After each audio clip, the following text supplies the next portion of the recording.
Good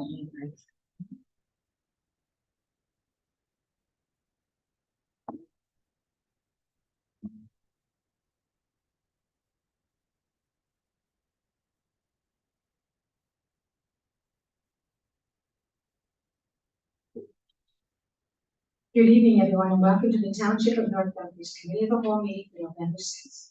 Members of the public are able to attend the Township office in person to speak to any report on the agenda or register with the clerk's division in advance to attend. Members of the public have registered to attend electronically have been provided with the Zoom link to join the meeting this evening and have indicated to staff which item they would like to participate in. Those who are present in person will be able to speak to any staff report on the agenda when it is reached and will be asked to approach the podium to speak. Please note that all speakers are provided with no more than 5 minutes to address the staff. The clerk will time each speaker and advise the chair when the 5-minute time limit is up. Members of the public are also able to submit written comments to the clerk's division that have been provided to the mayor and council prior to the meeting and will form part of the public record. I'd now like to call the meeting to order, and can I have approval of the agenda, please? Moved by myself, second by Council Roman, that Council adopt the November 6, 2023 Council of the Whole agenda as presented. All those in favor? That's carried. Thank you.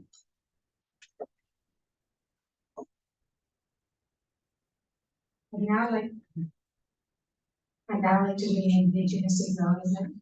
We acknowledge that the land on which we gather today is the traditional territory of Haudenosaunee, the Anishinaabe, and the neutral people. We acknowledge the enduring presence of the Indigenous people who we share this land with, their achievements and their contributions to our community. We offer this acknowledgement as an act of reconciliation between Indigenous and non-Indigenous peoples of Canada. And as we discussed time and time again, and want further in our knowledge of learning with the Indigenous people, we come to a great respect.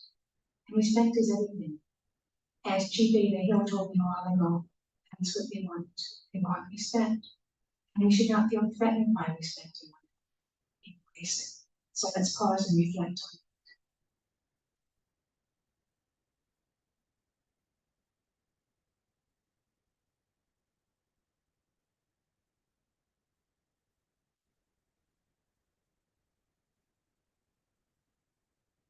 Thank you.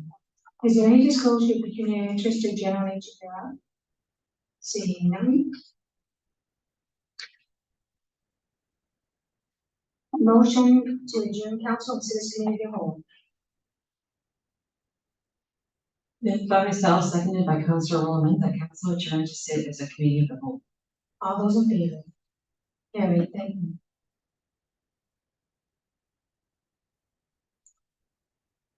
Is there any member of the council which would like to speak to any reports of finance?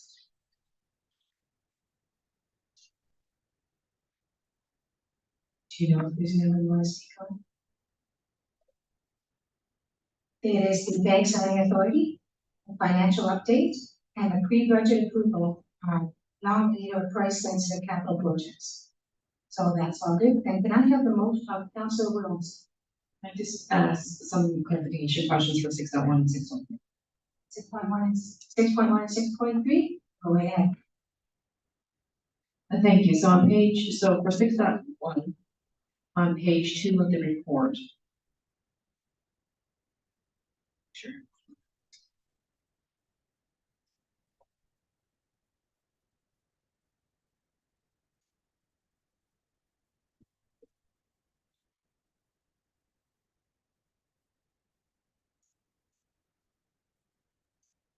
My apologies, it's a 6.2 actually, clarification, and 6.3.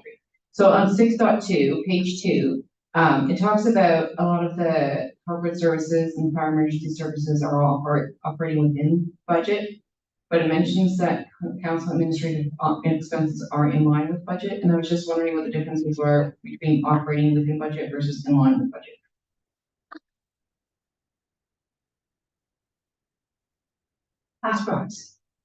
There is no specific difference. It's just I try to use different words, so it was not a repeat all the time. Both corporate services and overall are within their operating budgets. There are various lines within those departments that are over, but there's been savings in other lines as well. Thank you. The question I had around 6.3 was more around the road resurfacing projects. So the list there, I was wondering which of those projects had been originally slated for 2023. And the second line question was, I'm assuming the projects, sorry, the first question was, I'm assuming the projects that were originally slated for 2023 and that we had to hold off are included. And then the second question that I had is, before we had to move the projects from 2023 to 2024, there was a list of roads that were to be done in 2024. And I was just wondering how much of those were included in this new list and how much have now been shifted. Go ahead, Rob.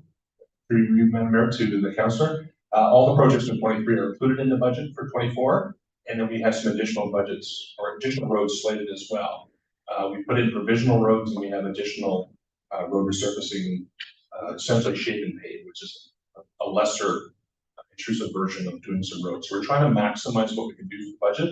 All the roads from 23 carry forward to 24, and then additional roads are being added to that. Okay, so because I remember from our original discussions earlier that there were roads that had been originally thought to be done in 2024. Are those the ones that are also on the list, or have some of those been moved out because we've had to defer? C.O. McNeely. Madam Mayor, through to Councillor Williams. All the roads in 23 have been carried forward, identified in the schedule.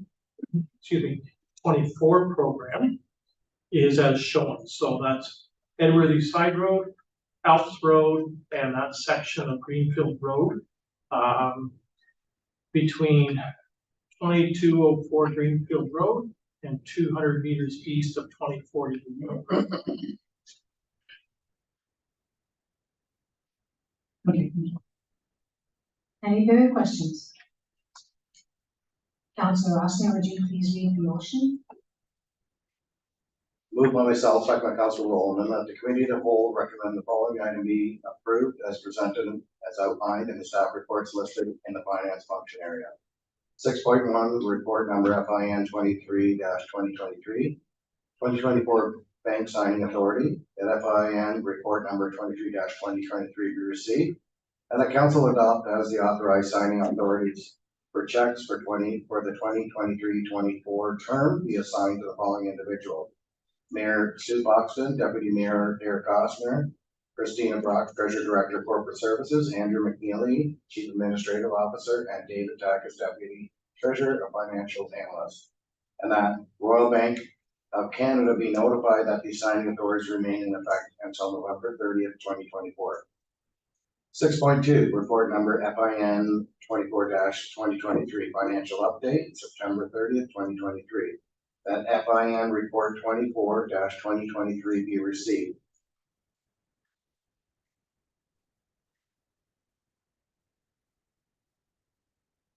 (6.3) Report number FIN 25-2023, pre-budget approval fiscal year 2024 long lead or price sensitive capital projects.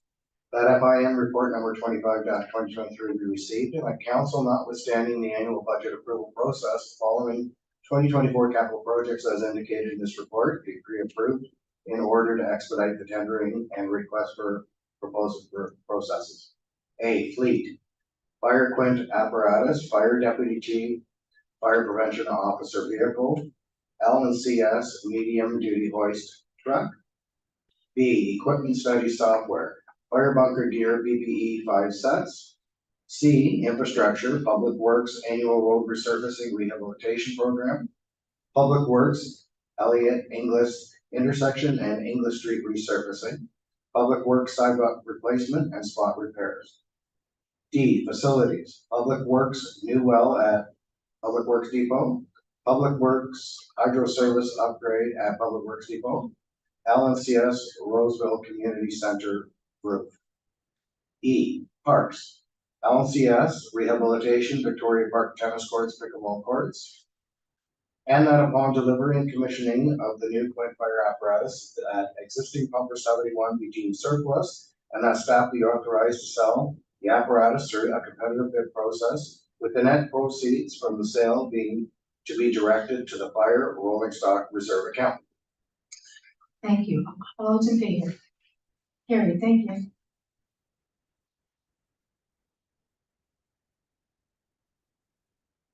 Next, we have developmental services. Anyone from this always become. Community service. Developmental services, number 7. Seeing none, can I have a motion, please, Councillor Tilly? Moved by myself, second by Councillor Williams, the committee of the whole recommend the following item be approved as presented as outlined in staff reports listed in the development services function area. 7.1 report number PD 50/2023 request to waive culture heritage impact assessment for a future consent application for an infill lot at 43 William Street, file number CH0423. 1, that PD report number 50/23 be received, and that 2, that the requirement to prepare a cultural heritage impact assessment report for future consent application to create an infill lot at 43 William Street be waived. 7.2 report number PW 22/2023, letter of credit reduction for 201-81788 Ontario Corporations, Rose Subdivision Phase 1, subdivision file number 30T18301. That number 1, that PW report number 22/2023 be received. 2, that the letters of credit for Rose Subdivision Phase 1 site servicing subdivision file number 30T18301 2081788 for Ontario Corporation be reduced on the recommendation of the township engineer as follows. A, site servicing $2,233,694.12 to $1,089,243.15. Page. And that's it. All those in favor? Carried, thank you.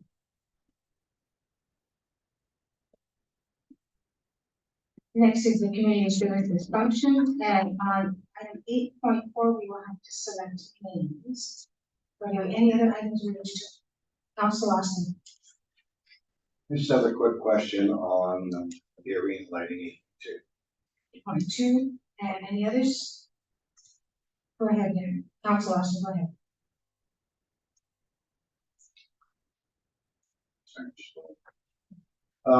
Just a quick question as to why the ACC, they talk about the lights, there's like 40 being replaced in the NBCC, but for the ice surface, yeah, there's 48 for the ice surface of the ACC. Is there a reason for that? And is there any way that the ACC can go to 40 lights? Like the NBCC is a bigger ice surface. I just wondered why there was more lights at the ACC, that's all. Go ahead.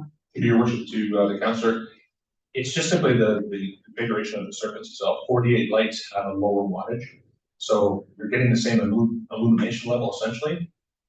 In the bowl, they only have 40, and typically you might have more than that because that ice surface plus the seating area is quite large. So the wattage for the LEDs that we're going to go in to replace are significantly higher than the 48 that are ACC. We can change them out, but because the configuration already exists, it's much cheaper for us just to use the lighting fixtures that are in place, the poles that are there, rather than changing out all the drops that are currently in the ceiling. So it's a lower wattage. It's more lights, but lower wattage in ACC. Less lights, but much higher wattage in pole. Okay, thank you. I just didn't know if there was a way to just utilize 40 of those lights, but if it has to be a complete switch out, I understand. Thank you. Councilor Tilly. Just in regards to 8.1.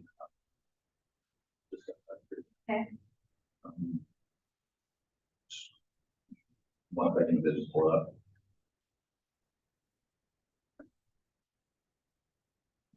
I guess this question can go over to staff. Just wondering, I know the response from the people looking out in the Clyde area that would not be in favor of this. There was a recommendation that the speed limit be increased to match the speed limit at 80 kilometers an hour instead of keeping it at the 60 kilometers an hour. I know that they prefer to keep it at 60. So, to see if keep it at that and see if it's confusing. CEO McNally. Councillor Tilly, just for clarification. Outside the settlement area, the speed is posted currently at 50. The consultant has recommended going up to 60 in the countryside. At no point in time are we recommending going up to 80. Thank you. I'm not good with numbers and remembering, that's why I wanted to pull it up and not sound stupid. But at the same time, I know that the residents up there would like to keep it at 50 instead of moving up to 60, so that would be really fine to keep it at. So Madam Mayor, through Councillor Tilly, the reason why the consultant has recommended that we post it at 60 is in recognition of the nature of the road, limited number of driveways interfacing with the road, limited number of intersections. So effectively, people travel at the speed that they're comfortable out of a section of road, and we're artificially lowering the speed, but no one is traveling at that speed based on the modules and time intervals taken for traffic situated to the east of the settlement area. I have it pulled up now, so I can sound a little less stupid. So understanding that it's not well or a very dense area, living area, that keeping it at the 50, would that not help to keep the speed limit low? So even if they're ignoring it, some people might keep the speed limit. I guess it was put in there at some point to try and modulate the speed and control the speed. Is it staff's recommendation that it's doing nothing to control that, or is it the possibility that it's just something to bring it to a status quo? Madam Mayor, through Councillor Tilly, the speed trials and the recommendation of the consultant are to increase the speed east of the settlement area to 60. The road by design can handle that speed. People are traveling that speed or greater, and by posting it at 50, very few vehicles are traveling at 50. So we're creating an expectation that's not being realized in the future. This is your option to vote no moving it. Would you like to have this one have to say? Yes, please. I just wanted also to understand it a little bit better because it's not specific. So we're going to go to the individual motions, and we're going to start with the first one. So Madam Mayor, if I could maybe just give Councillor Kelly some context. So east of the village, east of the settlement area, because it's actually almost like two different areas, like strip development from onto Morrisonville. So I'm now east, and we're getting closer towards Sheffield Road. There was roughly 496 vehicles in a typical time period. The average speed was 66 kilometers an hour.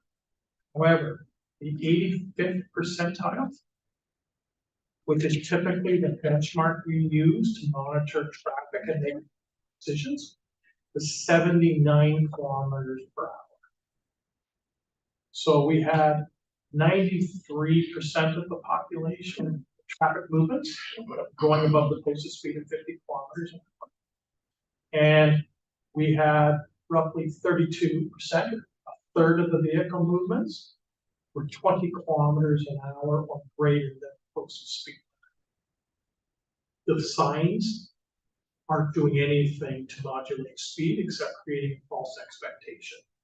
The traveling public, just by the road nature of the road, the cross puts onto the road, whether it be private driveways or intersection streets, are conducive to a higher speed, and people are traveling that higher speed. They're not anywhere near 50 kilometers an hour. The consultant recommends that through the settlement area, back through to Highway 8 or Dundas Street, that 50 kilometers an hour should be posted as it currently is, and that we're going to have to create measures to bring cars into that conformance with that speed limit. So that's more of like building a better transition buffer in order to get people down to the 50, that there is no transition. So there is a series of measures that have been identified. Some are minimizing paint in terms of pavement markings. So not only a center line and a fog line, which is present now in the settlement area, but the consultant is recommending is fog lines actually further into the travel portion of the road to truly optically narrow the travel surface. And then with that, put perpendicular to the path of travel, white painted lines that give the impression of as you speed, the lines look like they're coming closer and closer. And then in combination with that, look at those temporary speed humps or speed cushions to act as a vertical deflection on top of the horizontal deflections associated with pavement markings. And that combination, trying to bring the speed of through the settlement area down to 50 kilometers or closer to that threshold. And that's largely because of the number of driveways that framing Morrison Road in that section.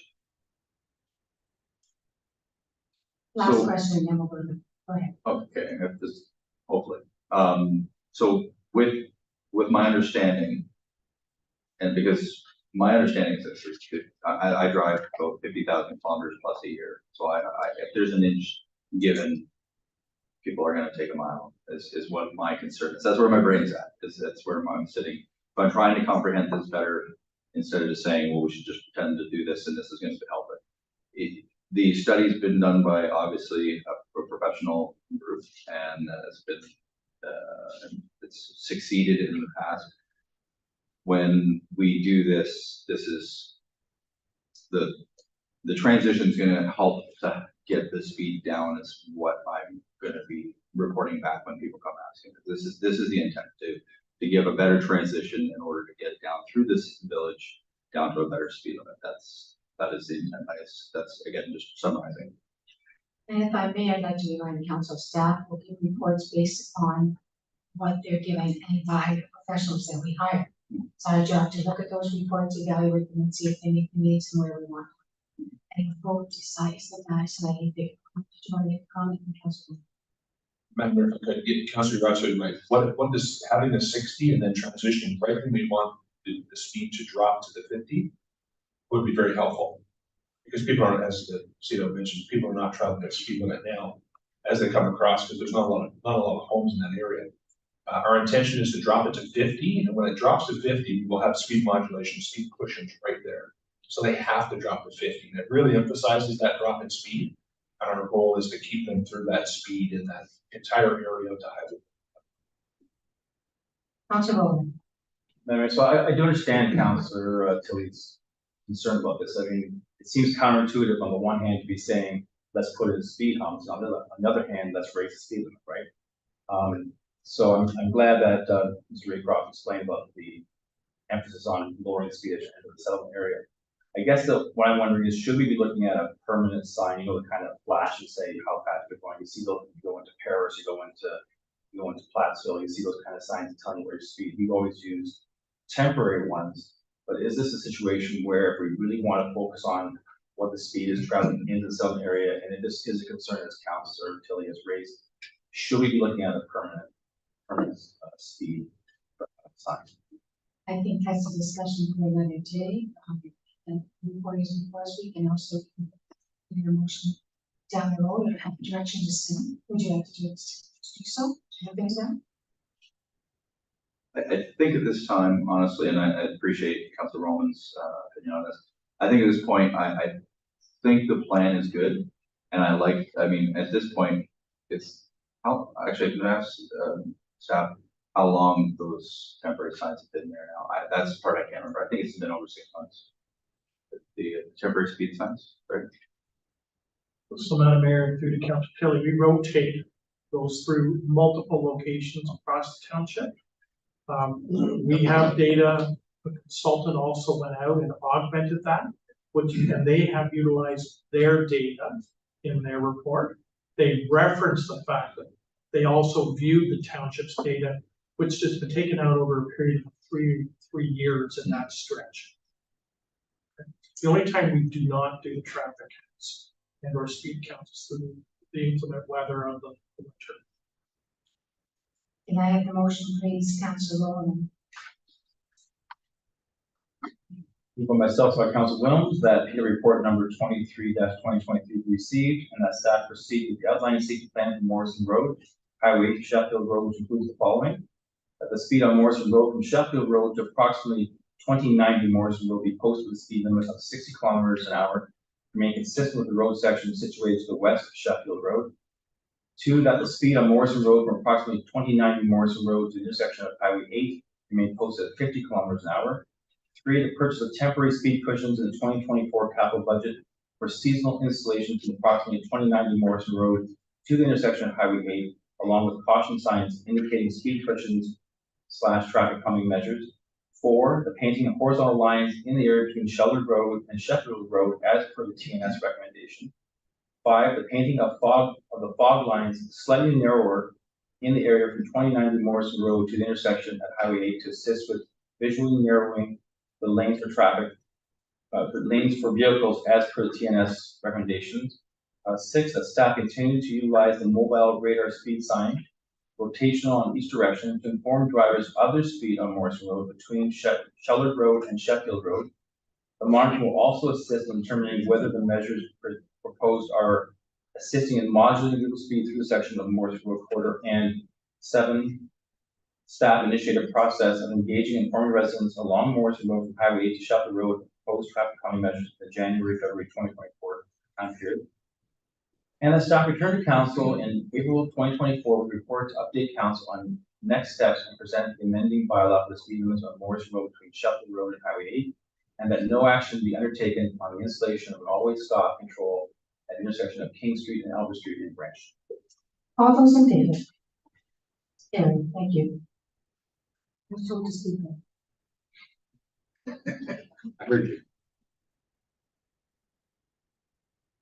The next motion, Councillor Rowland, in regard to the LED lights.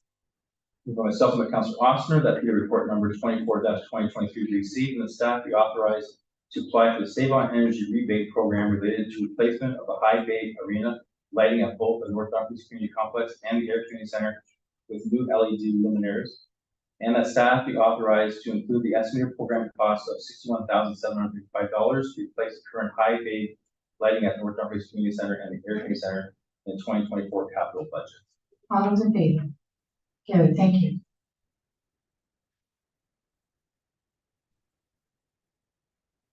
Councillor Rowland, once again, please. Moved myself, by Councillor Tilly, that the report number 26-2023 be received, and that council approve the proposed change to scope of work of contract ND-RFP-08 2022 for engineering services for Hall Street, Manley Street, McDonald Street road reconstruction project as outlined in the report, and that council approve additional funding in the amount of $29,000 to revise scope of work for ND-RFP-08 2022. That treasurer be authorized to fund the revised scope of work from the infrastructure reserve account. All those in favor? Carried, thank you.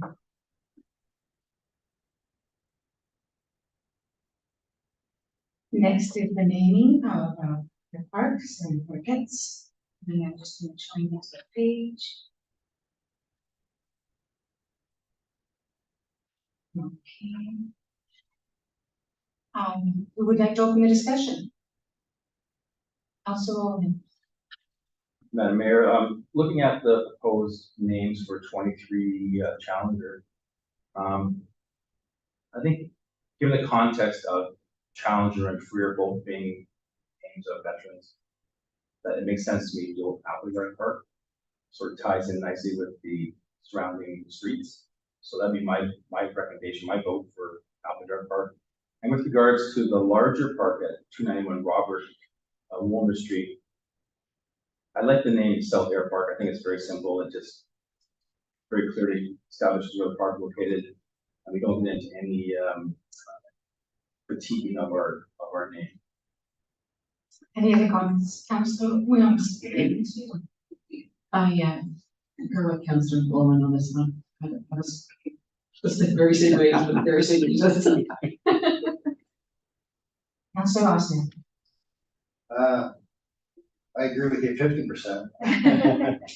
I like, I like Appleyard Park for sure. That was my choice as well.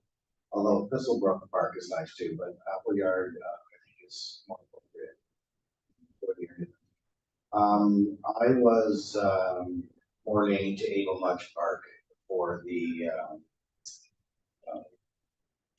rather than South Air Park, but I think against South Air Park, it just seems like we're trying to involve the names of settlers and the people who built these villages, and were people in the community that really supported it and helped get us to where we are now. South Air doesn't do anything to acknowledge it, it's a thing going on. So that's why I thought Eagle Mudge, but you know. I also was leaning to Eagle Mudge. Councillor Tilly, do you have any comments? Along the same lines, I'm good with the first, I like the Appleyard Park, that's very good. That one, I agree with that one. There's two options out of the 5 that are something to do with the Indigenous, and just throwing that out there as a potential contest. The South Air Park is practical. It makes total sense. Eagle Mudge, thanks to Councilor Bowman and our tour this summer, got to understand that was even better. So thank you for that. So I'm willing to discuss further, but I am not swayed entirely yet. And I also like that Kennenmark. It's Kennenmark. Ken, Is that how you pronounce it? I'm guessing. Okay. Would Ms. Admin, Christina, Madam Mayor, I believe it's Skennen. Kennen, Skennen. Park. Okay. That might be hard. Go ahead, Councillor Williams, did you have a comment? I kind of like the meaning behind that name, but I was just worried that we're just hard time trying to say it. So Thank you for admitting that. Thank you. True, it's very true. Go. Okay, so Challenger Park, we are in Apple. All right, so we'll put that in the motion. Thank you. Okay, now we have to debate the second.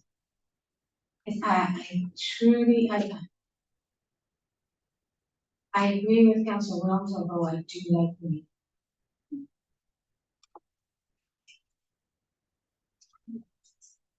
When people look at Mudge Park and start to wonder who they were, that's what I think would be a wonderful thing. CEO McNeely.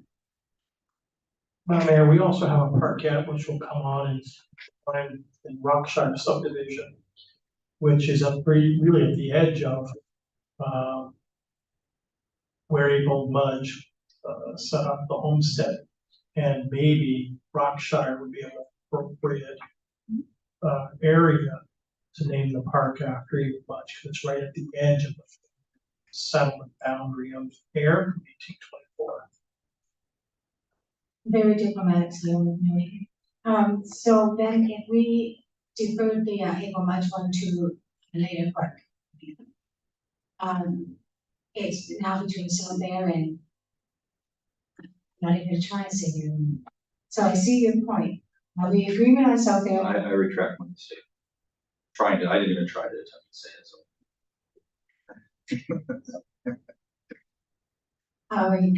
Council, Dora Austin, did you want to say something? Yes, I wouldn't shy away from a name because we're having trouble saying it. It's a new name, and maybe this is all part of the awareness. We should be learning how to say some names. Very, very good concept. Still not sold on any of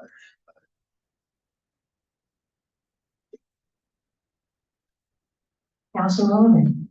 Madam Mayor, so the reason why I didn't want to go with Eagle Mudge is because I didn't feel that that's really an area of air that Eagle Mudge would fall with, as the CEO mentioned.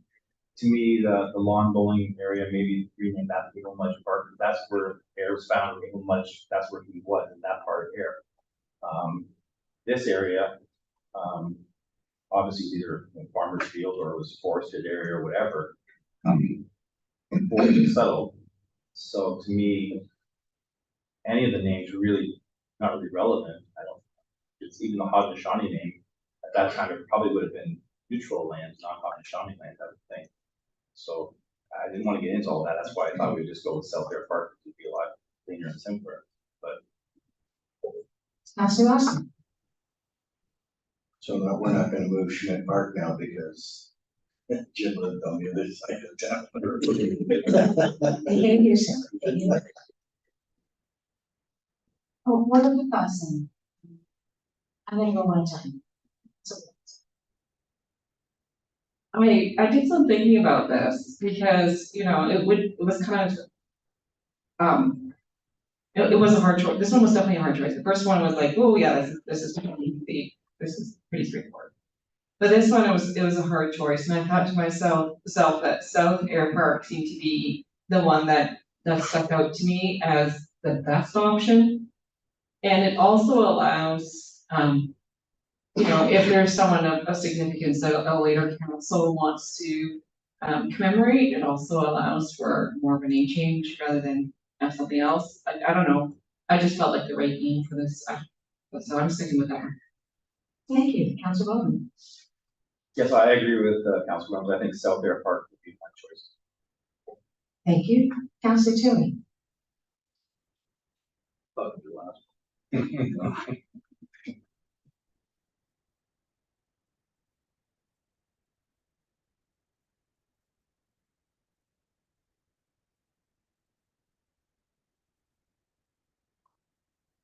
It's not for lack, it's not for indifference, it's for trying to make the best choice. I think for simplicity, South Air Park does make sense, but what Councilor Williams said makes a lot of sense too. If there is any other reason why we ever need to change it, it's not an issue to do so. I'm not saying it needs to be changed, but it is also the location that makes sense. Say South Air Park is a good name. Councilor Austin. Doesn't matter, we're in 3 to Don't care.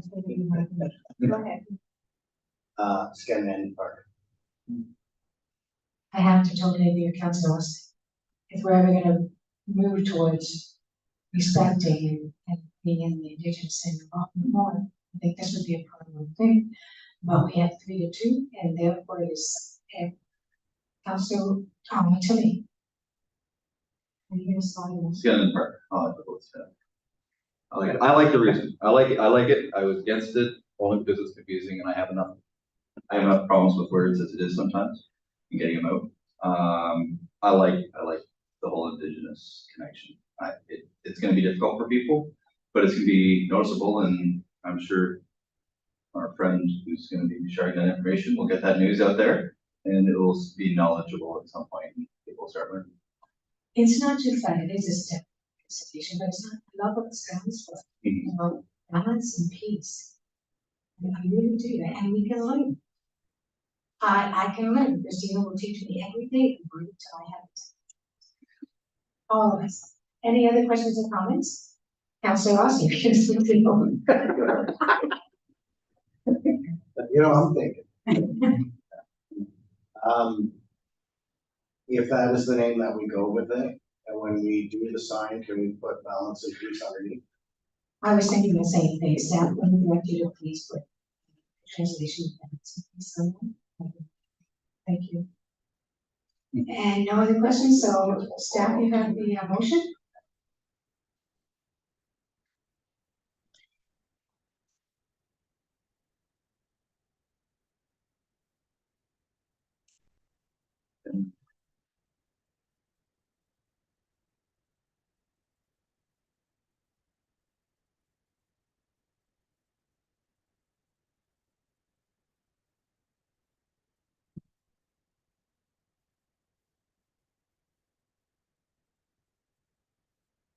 Is the apostrophe to separate the word, or is that just how it's written? That's That's how it is presented. Okay. do you have anything? Please go ahead. Moved by myself and by Council Williams, that record report number 22-2023 be received, and that council choose Appleyard Park as the name for the park advocated at Century Challenger Ave, and that council choose Gannon Park as the name for the neighborhood park located at 291 Robert Wilmer Street, in the Bruce Legacy subdivision. All those in favor? Carried, thank you.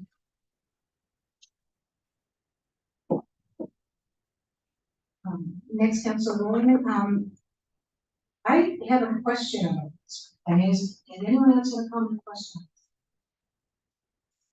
So this, Council Sylvia, did you go ahead? I may have a comment, but right now I'm just happy.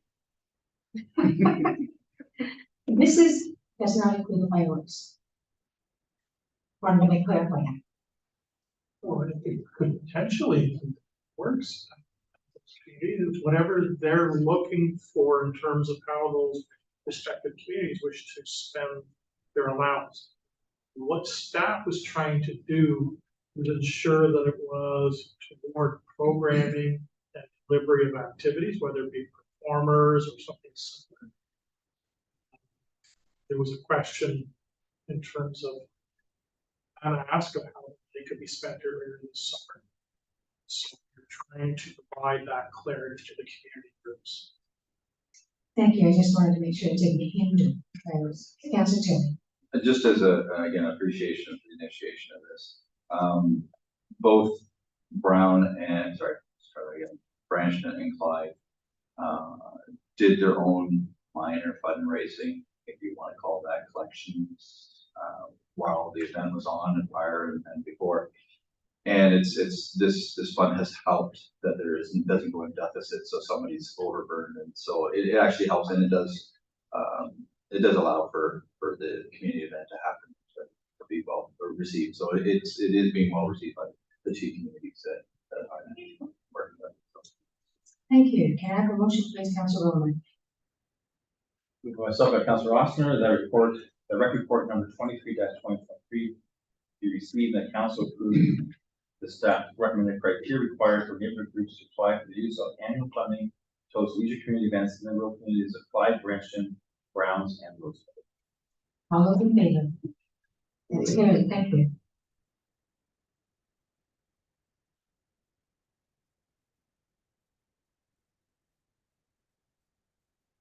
Next, we have government and protective services. Is there anyone wish to accept the call? Councilor Austin. We have to discuss the off-road vehicle building. We can, yes. So 9.1, why don't we start with that now? So what are the comments?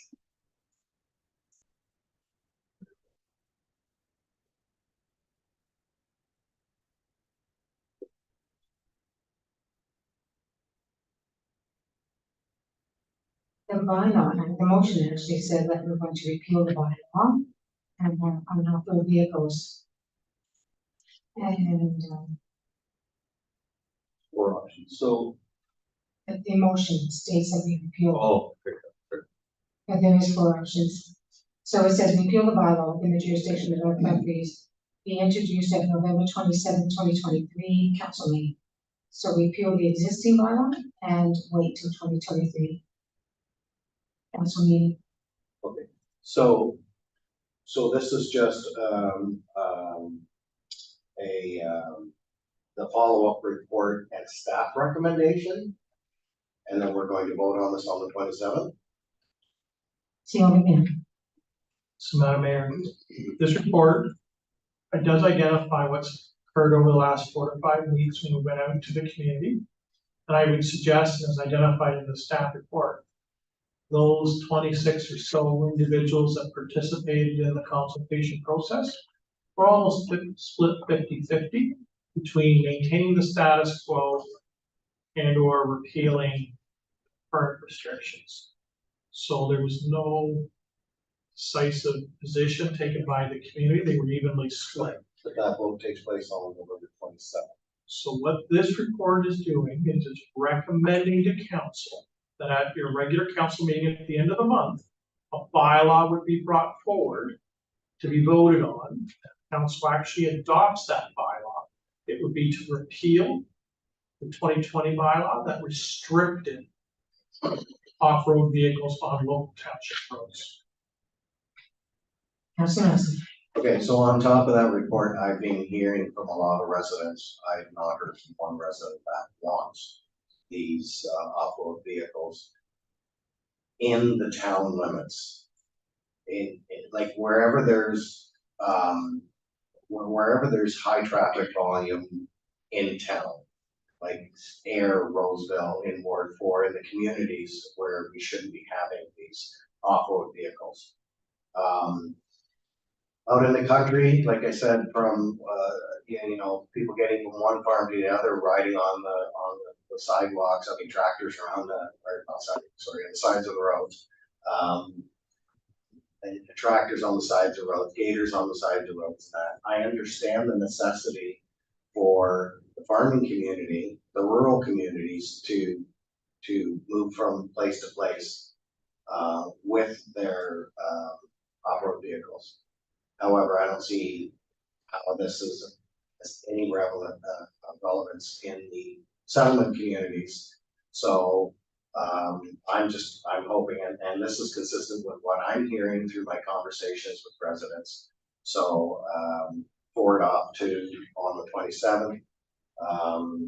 Maybe I'm hoping there's a way that we can come up with an amendment to our current bylaw that identifies some roads out in the rural community where it's okay to move, like I said, with these off-road vehicles on the sides of the roads. Councilor Norman. Madam Mayor, I agree with Councilor Ossner. Residents have approached me, said they're not in favor of it in the village fair. I'm sure it's the same others. I know Councilor Tilley has brought up lots of discussion lately about safety concerns in Brampton with regards to wanting more stop signs and whatnot. I don't know how having off-road vehicles running through the village of Brampton is going to help. So I have the same concerns. I think I don't want to see it in settlement areas. I know that previous Ward 3 and Ward 4 councillors were concerned last time that people were coming from out of the township, dropping their trailers and then driving all over the farmers' fields. That was a concern last time that I think Councillor Gillespie raised. So I have some serious misgivings about this as well. So at this point in time, I'm not in favor of any of the options. I found that interesting. I wish you'd gotten the people that contact you to take their opinions because it made a difference. I tend to agree. I was at the grocery store on the weekend and an adult pulled their off-road vehicle into the parking lot to get some groceries and came back with it. So it's becoming very common practice in there, which says, how do we control it? But that's another issue entirely. But yeah, I think we'll wait for the report was done. Councilor Tilley. Sorry, just in question that person specifically, did they have the helmet on? Were they on the license? Like sheet? So that's what I didn't see if it was licensed. They didn't have the helmet.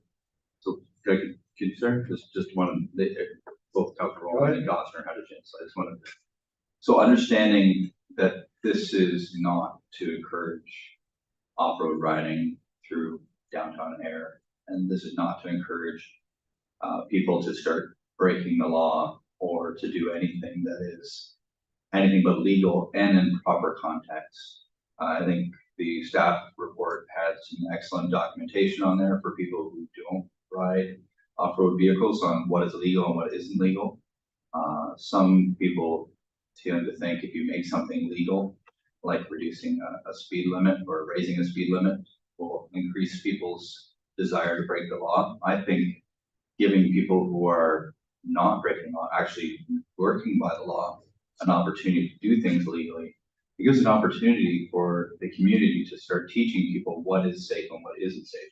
Now, there's nothing you can do about, and I apologize as a person that personally rides as well. I apologize for people that break the law and do stuff and interfere with people's peace and enjoyment at 12 o'clock at night like I read it through every person's comments, obviously.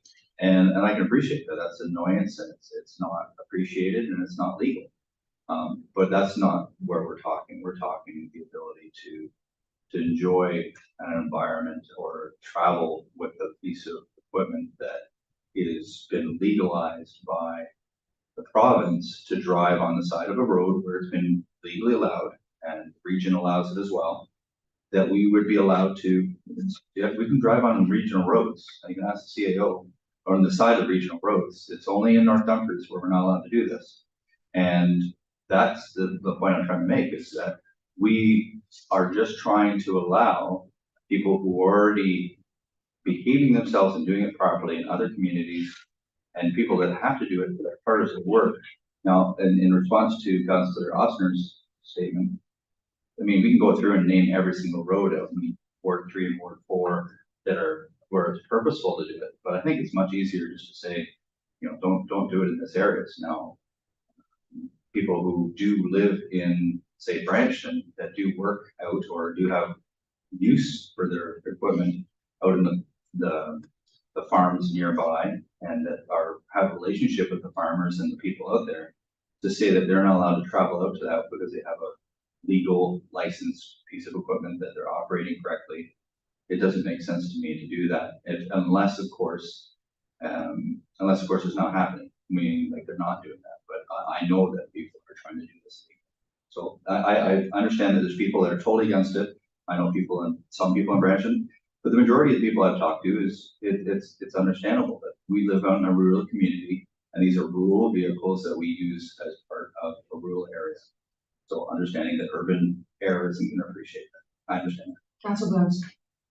I'd like to really second what Councillor Tully just said then. I think that if we had, if we keep this bylaw, then perhaps it should be restricted to the settlement area there. Because it'd be almost impossible to say, okay, except through Roseville, but Roseville is like on this crossroads between a whole bunch of farms. So, you know, they already have all sorts of tractors and equipment, and goodness knows what else going through, just because it's, you know, built on a road that connects different farms to each other that are all farmed by the same people. So I just really concur with Councillor Tully on this one. Councillor Osner. So the thing is, as an example, Roseville, you have a regional road that runs right through Roseville, and the region allows this, do they not? Off-road vehicles, No, we do not. so they don't allow it. There's not. My biggest thing is, and I've spent a lot of time in, like, up north, on islands in the Mediterranean where these off-road vehicles are how they get around. Like you rent more of these off-road vehicles than you do cars if you're on an island in Greece.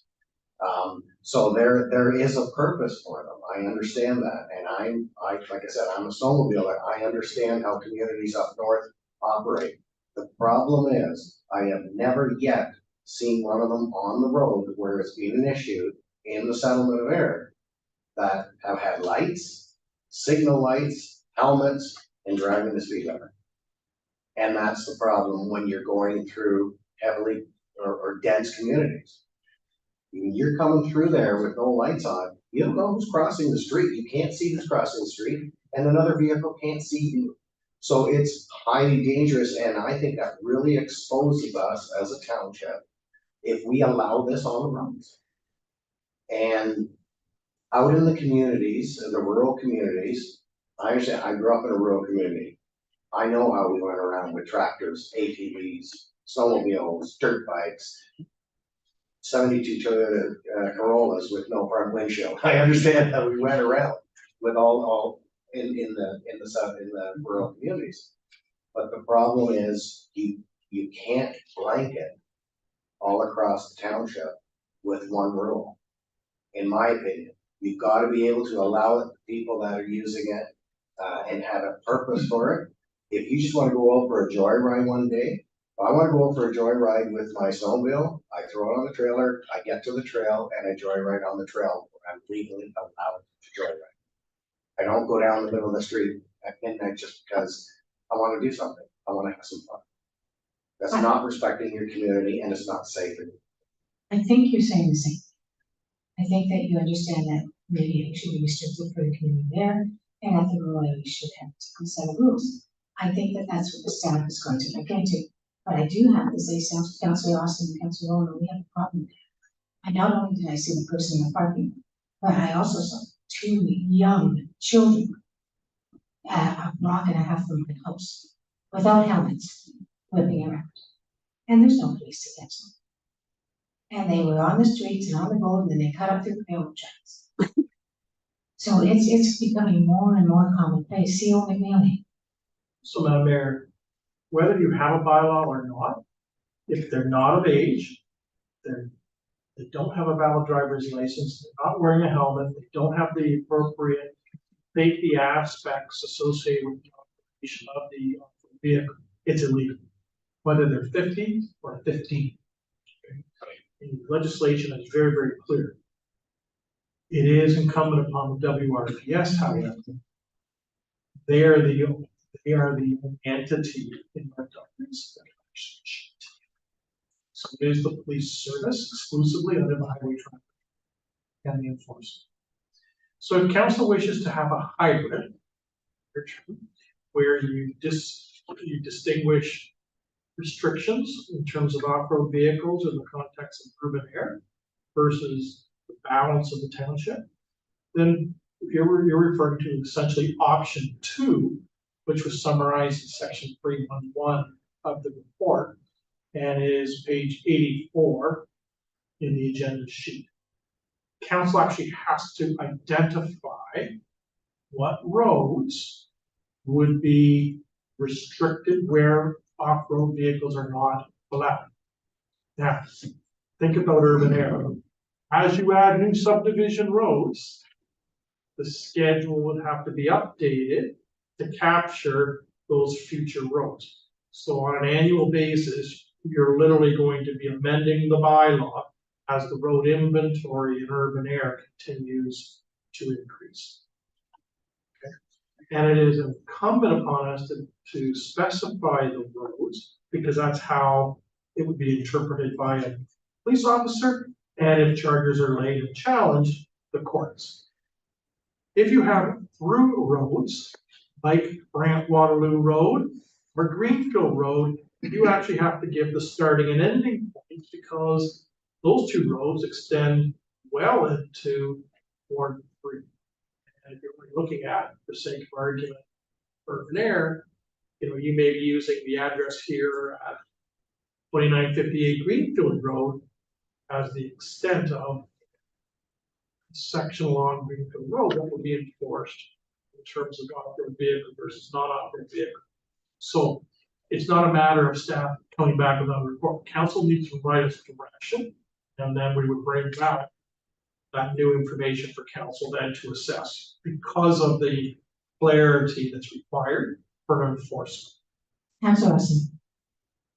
Would it not make more sense or be less work if we identify the areas where we do not want to allow the off-road vehicles, rather than naming the streets that we do?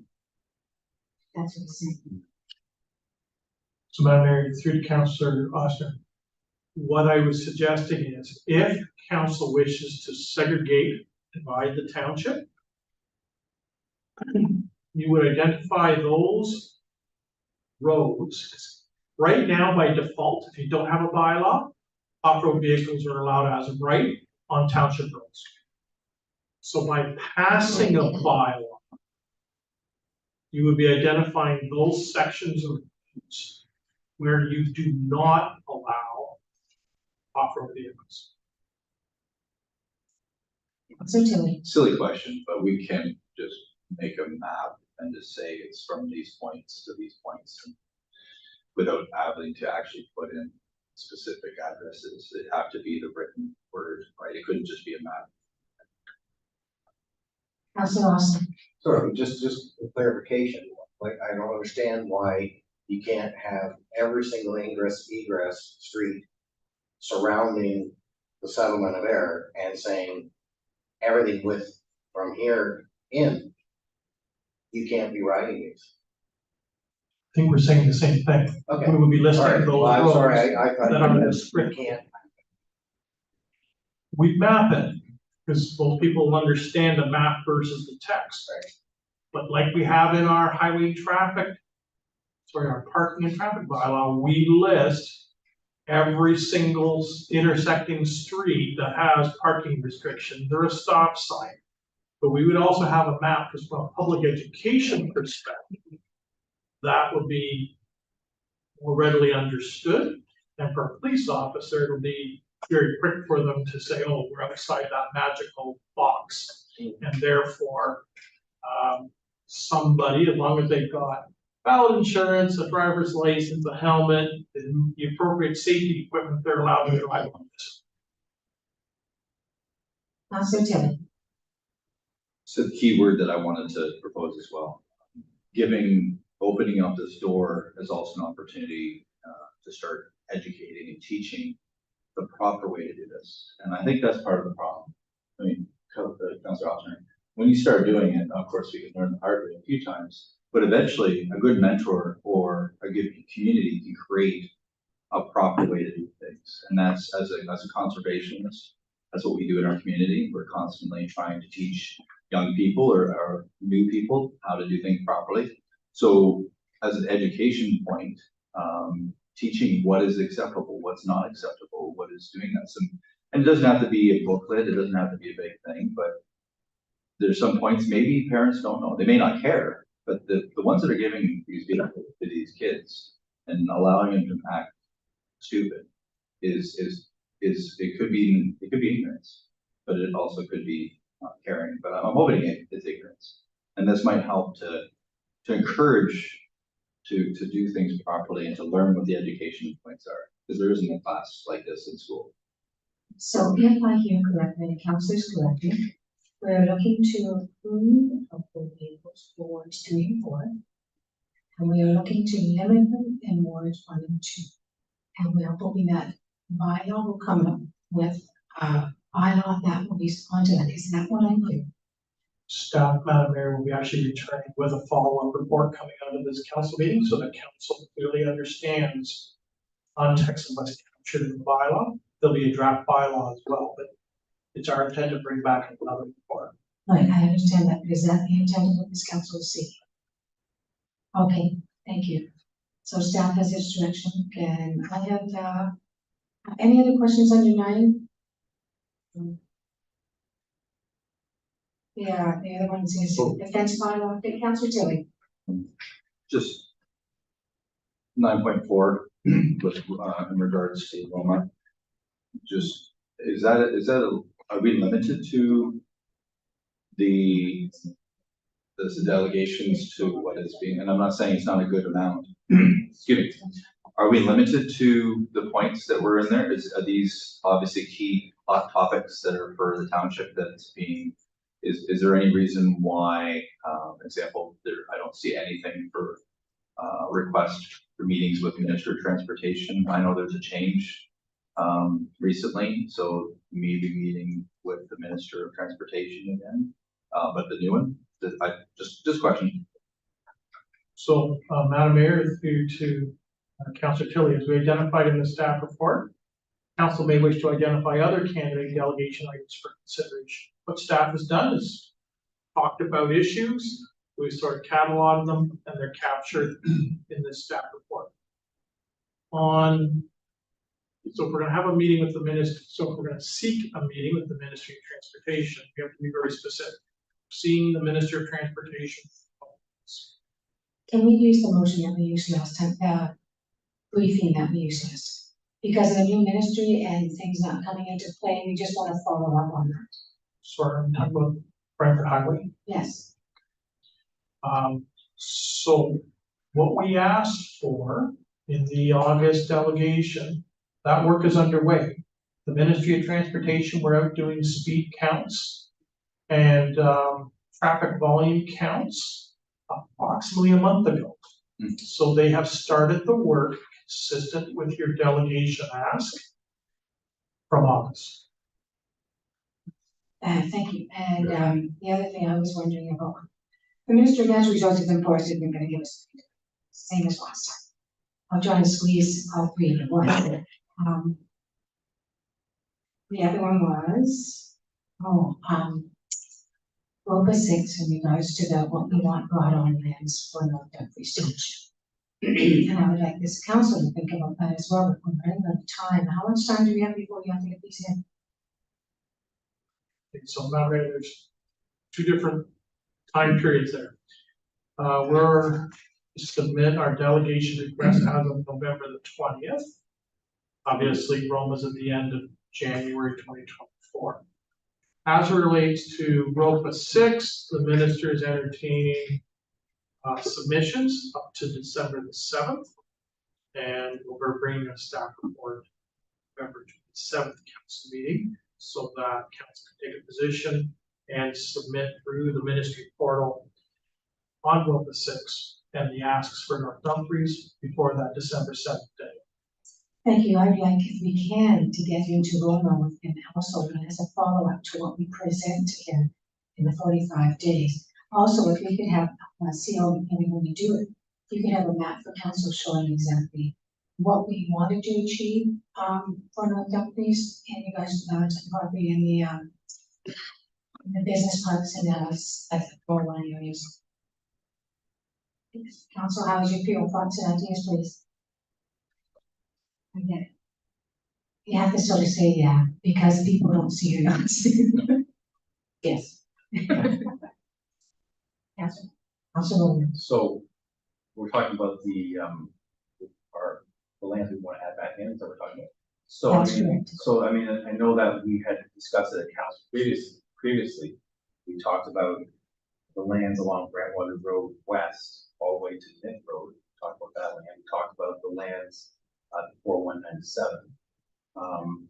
Was there also lands along Greenville Road East? I can't remember. CO McNally, it was done by the police association as well. So Madam Mayor, approved Councilwoman. There was a parcel to the west of the intersection of Poida and Reedsville Road, which is actually owned by the province of Ontario itself along the south edge of the corridor. There was a parcel owned by the Waterloo Region Police Services Association at the terminus of Wright Road, and it was the non-environmentally sensitive portion of that land holding. So if you're in the parking lot, the sports field, and where the club facility is, that section helps to go to the other classification. And the other was southwest there, essentially Swan Street, south of Burnside, through to the Brantwater Road, over to Nith Road. Generally speaking, that quadrant was what the township had previously. So the staff report of the 27th of November will speak to what was approved in ROPA 6, what was subsequently approved by the minister by modification. And staff have a query into the ministry whether we're subject to what was specifically tied to ROPA 6 and what was asked for leading into the minister's modification of ROPA 6, because we're getting all sorts of inquiries now from general members of the public who want countless parcels of land now captured in this subsequent. So the ministry has opened up a can of worms, and everybody seems to be approaching us now. So we want clarification from the province as to what actually can be considered in this follow-up report. I also went to the Gillespie property with the head of transportation for the region and showed him how dangerous it was for them to get the property, because one of it right next to the property to the north of their property is where the residential land that the region put in. In North Dumfries, it's right on top of the mountain. I cannot support this. So but we'll have a look at it. And CO McNally. So Madam Mayor, to assist staff, right now we've identified 5 potential delegations. Is it fair to say the council's okay with the 5 that have been identified? The council is seeking 2 additional delegations One is with the Minister of Municipal Affairs and Housing with respect to townships acts related to Regional Official Plan Amendment number 6. And the 7th delegation ask would be a follow-up meeting with Minister of Transportation to talk about Brantford Highway from Queen Shaver Boulevard southerly to Footbridge Road. Yes, and just one more would be the Minister of Finance to talk about the footbridge. He stopped me 3 times at the last meeting and said, where was your delegation? So I'll be more than happy to come this time and delegate you. Here, that is number 4, I'm sorry. which is the capital grant program for the rehabilitation of bridge structure. Thank you. Councillor Tilly. Just in regards to the footbridge, can we just throw it out there? Can we change the name of that? I talked about this before because when we delegated last time, the staff turned it down at the province because they thought it was a foot bridge. They did not realize it was a heavy truck. So we talked about that. But I don't know if we can do that. See, any comments on the change? Madam Mayor, it's a local road. Council Bishop can change the name, council can change the name. Doesn't have to be killed. So, if the name change, what is the ramifications? A lot of mapping and everything else, correct? So Madam Mayor, there are no properties that front onto the footbridge that would affect their civic address because they're either Brantford Highway or West River Road. So it's not as if we're going to be affecting people that would actually have to change their own civic address for contact or mailing addresses and delivery. Yes, there would be a wide range of mapping that would have to change. And of course, that's going to be transitional because just because we change the name, Google Maps, as an example, I don't know how regularly they update things. But obviously that influences GPS devices and the like. But it is within the purview of Township Council to entertain a new name, pass a bylaw, and then we provide the appropriate notification to most of agencies and emergency service providers. Maybe this is something for another discussion another day.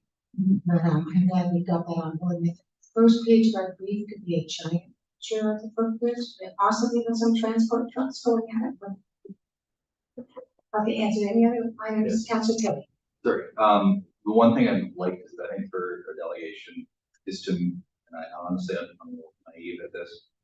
What minister could we meet with to try and get some funding for, I guess, infrastructure investment in North Uxbridge, like community center, to get money for building our gym that we built, the arena that we, is there? See you over there. So Madam Mayor, delegation number 5, capital grant program for the construction major rehabilitation of recreation leisure community facilities. You're on top of all of this, Sale, okay, so we're only getting the 2 that we touched last, correct? Sure. Be asking for 2 additional beyond what's listed here Did you not say the Brantford Highway one? and Grove is 6.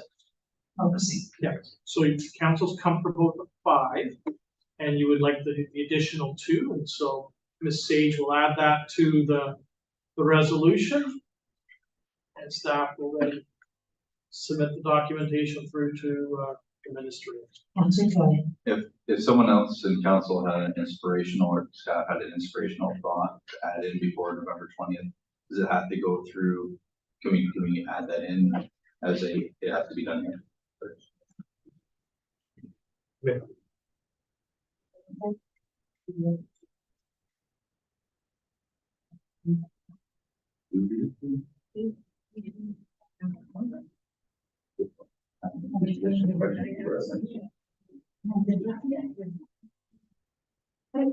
Are there any comments before we start to pass on your points?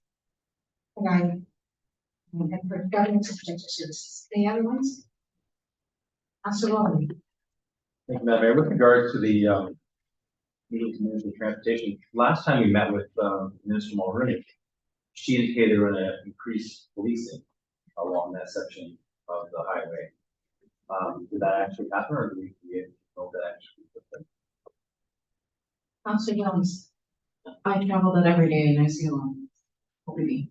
you see it on? Yeah, Oh, that's yeah, there's quite a lot. There's more, I see more of them along the Brant side of the, like, Brant County, but I do see quite a lot of police presence.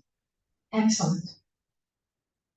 Okay, no other questions? We're going to go through the motions individually. Councillor Rose, 9.1 first. I think I need the amended motion for 9.1 yet. Oh, you just pick it up. Do you want to pick it up? I have the amended motion for 9.4, but I don't think we were choosing option 2, or, yeah, option 2 for 9.1.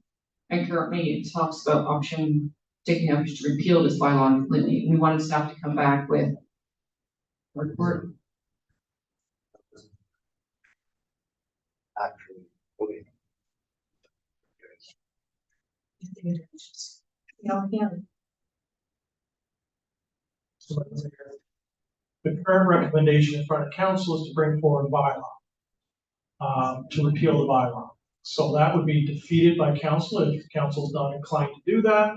And the new motion would be that staff prepare a follow-up report and draft bylaw for council's consideration to implement option 2 and to look at urban air as the area for restrictions on off-road vehicles. So please read and just say that. Do you want to vote on the existing one first? Okay.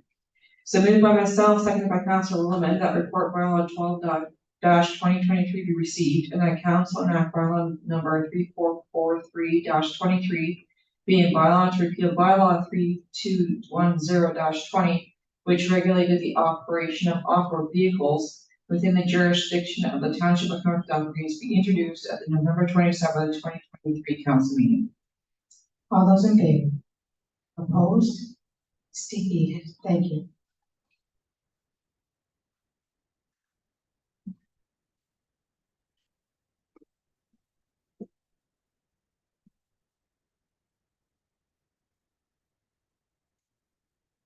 While we're waiting for that to print, then we go to the next motion, please, in regards to fence from council for Rose, please.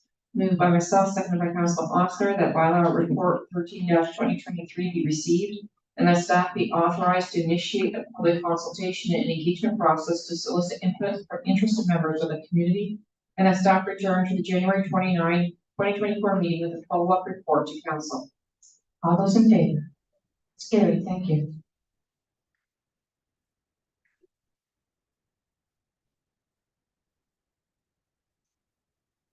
We'll go on to 9.3. Moved by myself, seconded by Councilor Tilly, that FD report 13-2023 be received for the purposes of information. All those in favor? Carried. Thank you.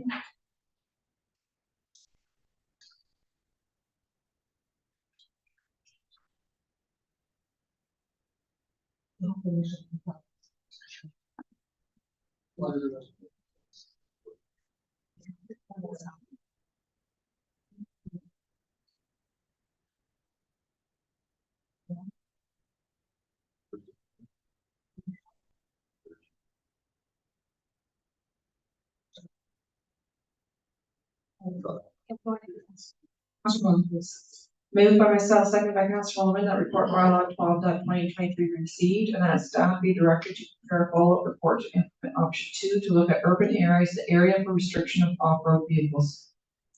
All those in favor? Carried. Thank you.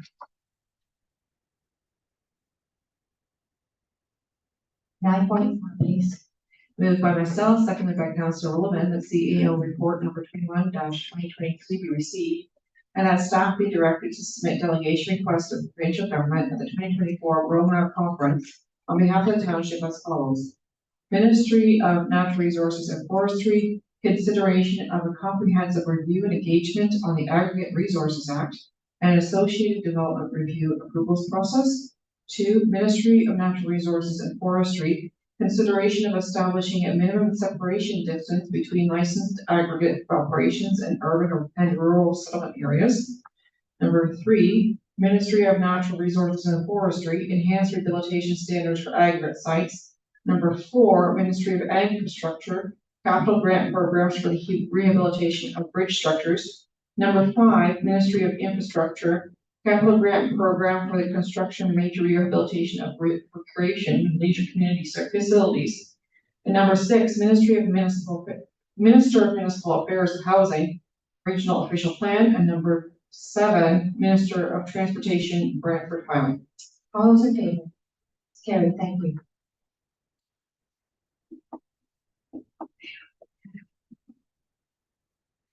Motion to adjourn committee, and into this council. Councilor Utility. Moved by myself, second by Councilor Williams, the committee of whole is hereby adjourned and the council meeting be called back to order. All those in favor? Carried, thank you.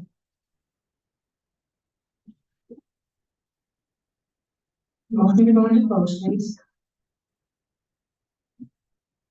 Moved by myself, second by Councilor Oster, that council will close meeting session at 7:20 PM under the access section 239 to discuss C report number 22-2023, 2024 cost of living adjustment regulations for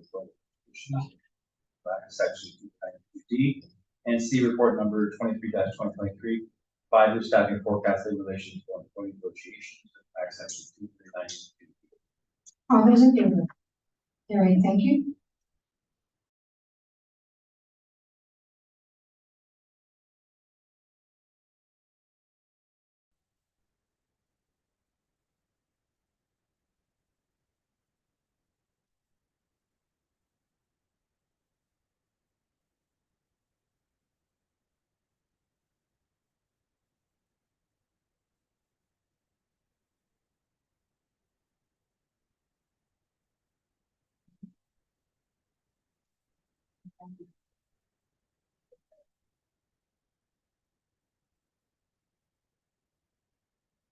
You know, the plans come on and it's too much further down, so.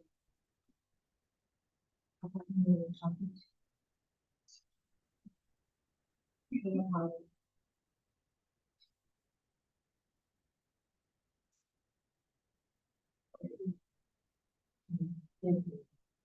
So information coming out of close, Councilor Williams, motion please. Moved by myself, seconded by Councilor Rowland, that the Treasurer, Director of Corporate Services be directed to carry in a 2024 operating budget of 2.1% cost of living COLA for all non-union staff, council members, and part-time volunteer firefighters effective January 1st, 2024, and that the Chief Administrative Officer be directed to communicate the 2024 cost of living adjustment as presented to the non-union staff and part-time volunteer firefighters. All those in favor? Carried, thank you. Councilor Tilly, please. Moved by myself, second by Councilor Oster, that the chief administration officer be authorized to retain the continued services of RSM building consultants on an as required basis to support the building division in the review of building permit application and inspection services. All those in favor? Carried, thank you. I have the bylaw, Councilor Rowland, please. Myself by Councilor Oster, that bylaw number 344-23 being a bylaw of the committee of the whole and number 6.23 be read first, second, third time and be finally passed, signed, sealed, and mayor. All those in favor, please. Carried, thank you. And Councilor Williams, please. Committee of the Whole. Completion. Moved by myself, seconded by Councilor Osmer, that where business before this committee, the whole committee has been completed at 8:14 PM. And be it resolved that this committee adjourns and meets again on November 27th at 7 PM for a regular council meeting.